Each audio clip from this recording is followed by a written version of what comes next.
¿Qué tal, gente? ¿Cómo les va? Bueno, espero que muy bien.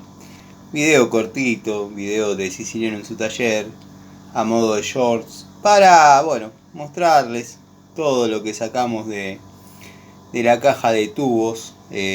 Tubos, los rebeldes, los comprados, los adquiridos en forma independiente, ¿no? Cada uno de ellos.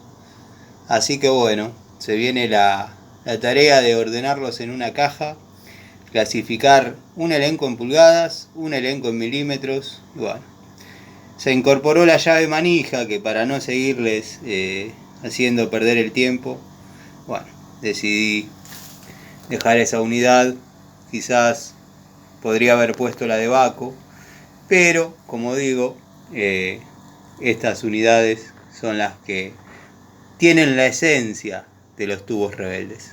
Les mando un saludo.